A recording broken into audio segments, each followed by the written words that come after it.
কিন্তু একটা জনপ্রিয় রেসিপি। এই সিজনে প্রায় প্রত্যেক বাড়িতে এই রেসিপিটি হয়ে থাকে।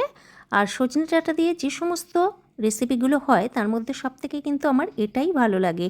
আর খুব তাড়াতাড়ি এটা তৈরি হয়ে যায়।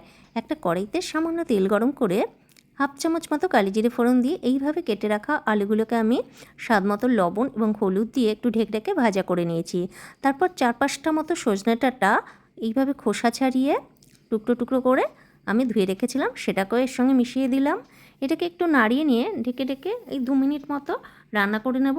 এরপর 2 টেবিল চামচ পোস্ত, 2 টেবিল চামচ সাদা তিল এবং কয়েকটা কাঁচা লঙ্কাকে আমি মিক্সিতে পেস্ট করে রেখেছিলাম, সেটা এই রান্নাটার মধ্যে ঢেলে দেবো। একটু ভালো করে কষিয়ে নিয়ে আমি মিক্সির বাটি ধোয়া জলটা এর মধ্যে দিয়ে দেব আর দেব স্বাদ মতো লবণ। পুরোটাকে একটু নাড়িয়ে নিয়ে ঢাকনা দিয়ে দেবো। 7 থেকে 8 মিনিট এটাকে সেদ্ধ হতে দেবো। 7-8 মিনিট পর ঢাকনাটা সরিয়ে যখন একটা মাখো মাখো ভাব চলে আসবে তখন এটাকে আমি নামিয়ে নেব। ব্যাস তৈরি হয়ে গেল সজনের ডাঁটার জনপ্রিয় রেসিপিটি, যেটা গরম ভাতের সঙ্গে খেতে কিন্তু অসাধারণ লাগে। ভিডিওটা ভালো লাগলে একটা লাইক ও শেয়ার দিও।